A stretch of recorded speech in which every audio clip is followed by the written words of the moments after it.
नमस्कार, मैं हूं सत्यपाल और आप देख रहे हैं CWB हिंदी न्यूज। शक संवत 1948 विक्रम संवत 2083 आज आषाढ़ मास के कृष्ण पक्ष की पंचमी तिथि और दिन रविवार है। तदनुसार अंग्रेजी तारीख 5 जुलाई सन 2026 आज पंचमी तिथि दोपहर बाद 1:31 तक रहेगी। उसके उपरांत षष्ठी तिथि प्रारंभ हो जाएगी। सबसे पहले आज की सुर्खियां। हरियाणा SSC का बड़ा अपडेट, जेल विभाग भर्ती के PMT के लिए उम्मीदवारों की सूची जारी। CET ग्रुप D अभ्यर्थियों को बड़ी राहत, हरियाणा SSC ने आवेदन की बढ़ाई डेडलाइन। हरियाणा में सभी ट्यूबवेलों के पानी की होगी जांच, सरकार का बड़ा फैसला। 8वां वेतन आयोग हुआ एक्टिव, बड़ी समय सीमा, जानिए ताजा अपडेट। अब एक ही बूथ पर वोट डाल सकेगा पूरा परिवार, इस परेशानी से मिल सकती है राहत।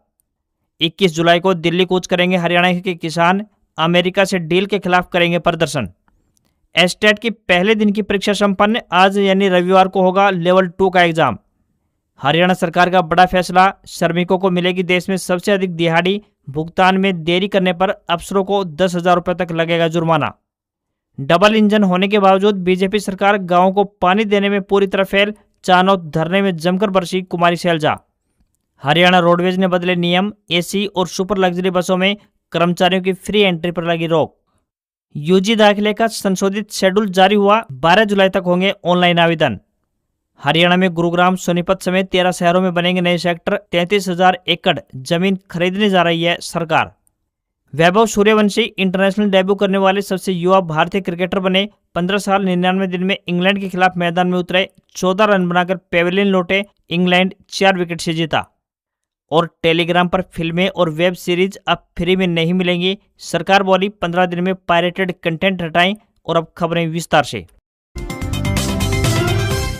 दक्षिण पश्चिमी मानसून ने अब रफ्तार पकड़ ली है और अब हरियाणा के हिसार तक पहुंच गया है। मानसूनी रेखा हरियाणा के हिसार और पंजाब के बठिंडा से होकर गुजर रही है। भारतीय मौसम विज्ञान विभाग यानी IMD के अनुसार मानसून गुजरात, मध्य प्रदेश और राजस्थान के शेष इलाकों को कवर करते हुए हरियाणा के नए क्षेत्रों में प्रवेश कर चुका है। अगले 4 से 5 दिनों में इसके पूरे प्रदेश में फैलने के लिए परिस्थितियां पूरी तरह से अनुकूल है। मानसून की सक्रियता बढ़ने से आज से राज्य में बारिश की गतिविधियां तेज होंगी, जिससे पिछले कई दिनों से जारी उमस भरी गर्मी से लोगों को राहत मिलने की उम्मीद है। पश्चिमी हरियाणा के सिरसा और फतेहाबाद में अभी भी मानसून की रफ्तार धीमी बनी हुई है और अधिकांश क्षेत्रों में बारिश नहीं हुई। हालांकि मौसम विभाग का अनुमान है कि 6 जुलाई से मानसूनी सिस्टम पूरी तरह से प्रदेश में सक्रिय हो जाएगा और लगभग सभी जिलों में अच्छी बारिश देखने को मिल सकती है। मौसम विभाग ने किसानों को सलाह दी है कि धान की नर्सरी और कपास की खेती करने वाले किसान खेतों में जल भराव से बचने के लिए पानी की निकासी का उचित प्रबंधन करें।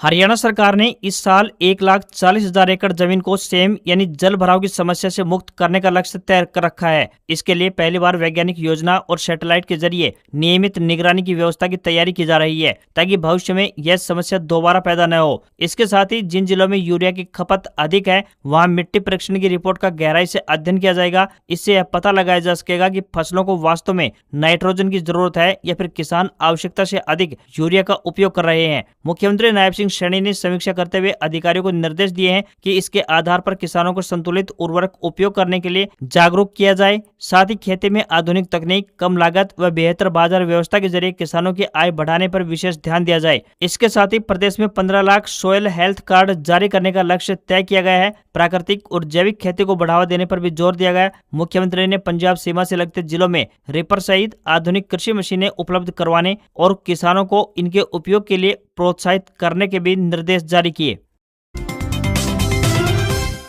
हरियाणा कर्मचारी चयन आयोग यानी HSSC ने विज्ञापन संख्या 06/2026 के तहत जेल विभाग की विभिन्न पदों पर भर्ती के लिए फिजिकल मेजरमेंट टेस्ट यानी PMT में शामिल होने वाले अभ्यर्थियों को शॉर्टलिस्ट जारी कर दी है। आयोग ने प्रत्येक पद के मुकाबले 25 गुना अभ्यर्थियों का चयन किया है। शॉर्टलिस्ट किए गए उम्मीदवार अब भर्ती प्रक्रिया के अगले चरण में शामिल होंगे। शॉर्टलिस्ट किए गए अभ्यर्थियों की सूची आधिकारिक वेबसाइट पर अपलोड कर दी गई है। जिन उम्मीदवारों ने इस भर्ती के लिए आवेदन किया था, वे वेबसाइट पर जाकर अपना नाम और रोल नंबर चेक कर सकते हैं। भर्ती प्रक्रिया के अगले चरण के तहत फिजिकल मेजरमेंट टेस्ट यानी PMT आयोजित किया जाएगा। PMT की तिथि, समय और परीक्षा स्थल से संबंधित जानकारी अलग से जारी की जाएगी। हरियाणा SSC ने अभ्यर्थियों को सलाह दी है कि वे आयोग की आधिकारिक वेबसाइट पर नियमित रूप से नजर बनाए रखें।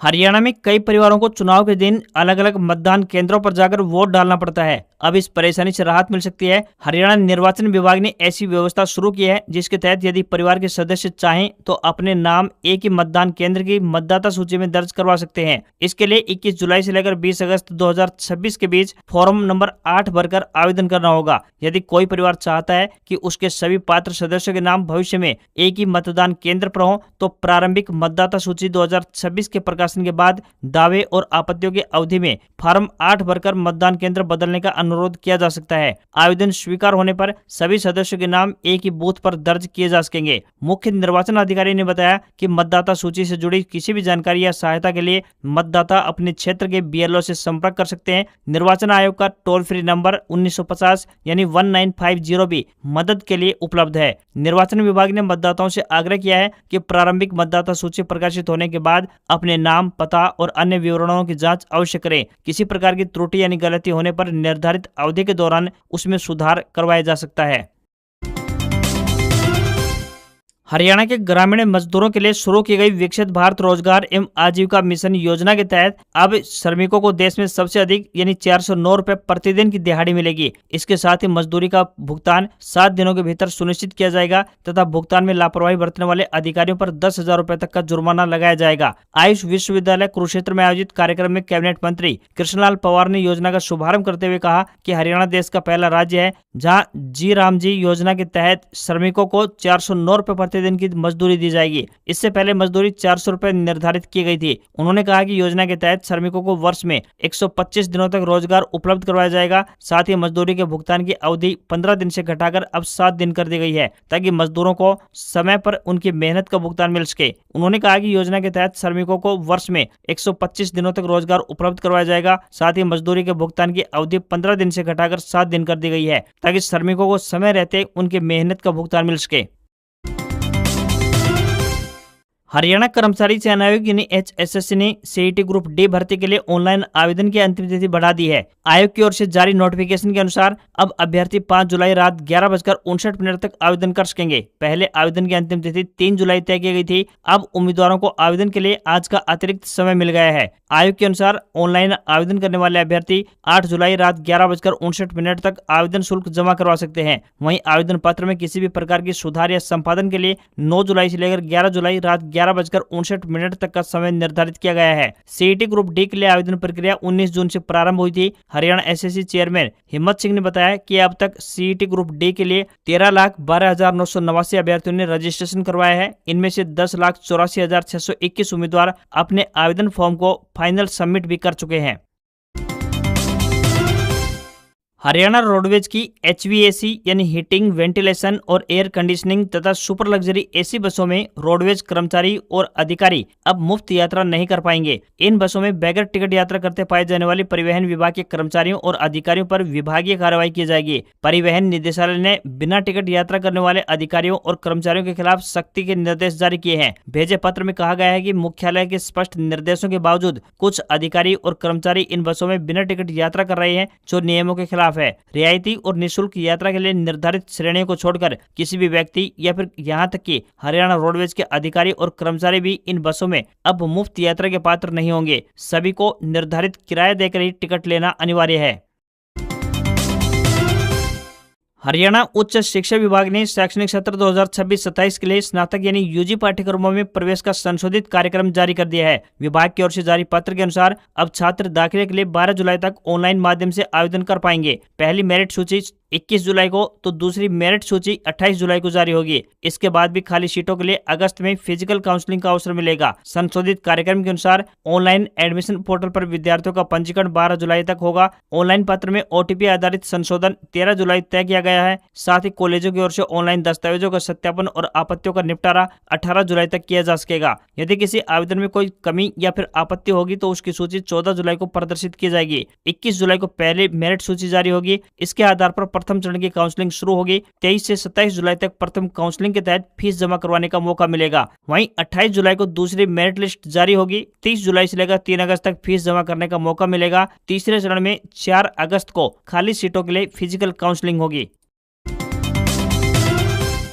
केंद्रीय कर्मचारियों के बीच महंगाई भत्ते यानी डीए और 8वें वेतन आयोग को लेकर चर्चाएं तेज हैं। हालांकि महंगाई भत्ते में अगली बढ़ोतरी अभी भी 7वें वेतन आयोग की सिफारिशों के तहत ही होगी, लेकिन 8वां वेतन आयोग अपने काम में तेजी से जुटा हुआ है। इसी बीच आयोग से जुड़े 3 अहम अपडेट सामने आ रहे हैं। 8वें वेतन आयोग ने केंद्रीय मंत्रालयों, विभागों और केंद्र शासित प्रदेशों को जरूरी आंकड़े जमा करवाने के लिए अतिरिक्त समय दिया है। डेटा कलेक्शन पोर्टल पर आवश्यक जानकारी अपलोड करने की अब अंतिम तिथि 31 जुलाई कर दी गई है। 8वां वेतन आयोग अपने अगले क्षेत्रीय हितधारक और यूनियन परामर्श बैठकें 6 व 7 जुलाई को भुवनेश्वर और 9 व 10 जुलाई को कोलकाता में आयोजित करने जा रहा है। इन बैठकों में केंद्र सरकार के कर्मचारियों, पेंशन भोगियों, कर्मचारी संगठनों और विभिन्न यूनियनों से वेतन, पेंशन और सेवा संबंधी सुधारों पर सुझाव लिए जाएंगे। 8वें वेतन आयोग में सबसे ज्यादा चर्चा फिटमेंट फैक्टर को लेकर हो रही है। विभिन्न कर्मचारी संगठनों और यूनियनों ने अलग अलग फिटमेंट फैक्टर की मांग रखी है। मौजूदा समय में बात करें तो 1.82 गुना से लेकर के 3.83 गुना तक के फिटमेंट फैक्टर की मांग की जा रही है। 7वें वेतन आयोग में फिटमेंट फैक्टर की बात करें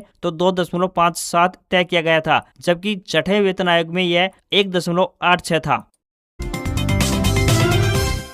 हादसे में भाखड़ा पाइपलाइन से टी कनेक्शन देकर पेयजल उपलब्ध करवाने की मांग को लेकर गांव चानोत में ग्रामीणों का धरना शनिवार को लगातार 50वें दिन जारी रहा। आंदोलन को अब राजनीतिक समर्थन भी मिलने लगा है। शनिवार को कांग्रेस के राष्ट्रीय महासचिव एवं सिरसा सांसद कुमारी शैलजा धरने स्थल पर पहुंची और आंदोलनरत ग्रामीणों का समर्थन किया। पत्रकारों से बातचीत करते हुए कुमारी शैलजा ने भाजपा सरकार पर जमकर निशाना साधा। उन्होंने कहा कि यह बेहद दुखद है कि जो सरकार खुद को डबल इंजन सरकार और विश्व गुरु बनाने की बात करती है, वह अपने ही गाँव के लोगों को पीने का पानी तक उपलब्ध नहीं करवा पा रही है। उन्होंने कहा कि चानोद के लोग लंबे समय से पानी की समस्या से जूझ रहे हैं, जबकि भाखड़ा पाइपलाइन गांव के पास से ही गुजर रही है। शैलजा ने आरोप लगाया कि पहले प्रशासन ने पाइपलाइन पर टी कनेक्शन बनाया और बाद में उसे खुद ही उखाड़ दिया। उन्होंने सवाल उठाते हुए कहा कि अगर टी कनेक्शन अवैध था तो उसे लगाया किसने और जिम्मेदार अधिकारियों के खिलाफ कार्रवाई तक क्यों नहीं की गई। उन्होंने कहा कि सरकार और प्रशासन की जवाबदेही तय नहीं हो पा रही है और किसी को यह तक नहीं पता है कि किसके आदेश पर क्या कार्रवाई हो रही है। ऐसे हालात में आम लोगों को न्याय कैसे मिलेगा।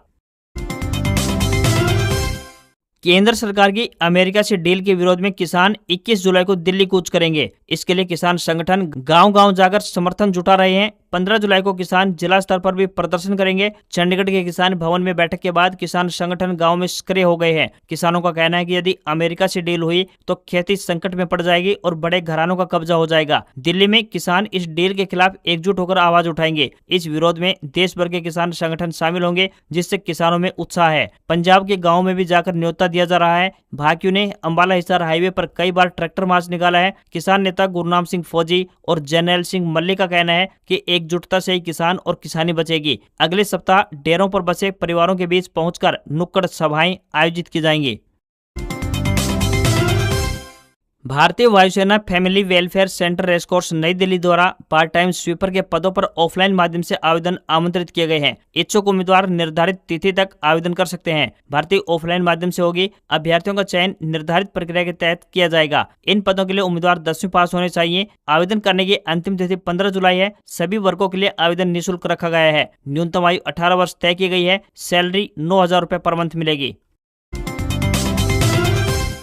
हरियाणा में आवासीय, वाणिज्यिक और संस्थागत क्षेत्र के विकास के लिए अतिरिक्त जमीन का इंतजाम करने में लगी प्रदेश सरकार ने योजना को तेजी से सिरे चढ़ाना शुरू कर दिया है। पहले चरण में बात करें तो 71 शहरों में 1,67,000 एकड़ में जमीन खरीदने के लिए किसानों से आवेदन मांग चुकी सरकार ने अब दूसरे चरण में 13 शहरों में नए सेक्टर बसाने के लिए 33,000 एकड़ जमीन खरीदने का काम शुरू कर दिया है। विकास परियोजनाओं के लिए जमीन देने के इच्छुक किसान और भूमि मालिक ई भूमि पोर्टल पर 31 अगस्त तक आवेदन कर सकते हैं। हरियाणा शहरी विकास प्राधिकरण e-भूमि.जमाबंदी.nic.in पर मिले आवेदनों के माध्यम से यह जमीन खरीदने का काम करेगी। गुरुग्राम जिले के फरूखनगर, पंचकुला के रायपुर रानी, कैथल, नूह, हिसार, बरवाला, टोहाना, डबवाली, सोनीपत, आरोग्य धाम बादशाह, बेरी, महम और मतलौडा में ये जमीन खरीदी जाएगी। अब जमीन किसानों की मर्जी से उनकी मुंह मांगी कीमत पर खरीदी जाएगी। प्रदेश सरकार को जमीन और भूस्वामी द्वारा पेशकश किए गए रेट पसंद आएंगे तो इसे खरीद लिया जाएगा। विभिन्न मामलों में जमीन का मोल भाव करना भी संभव हो सकेगा।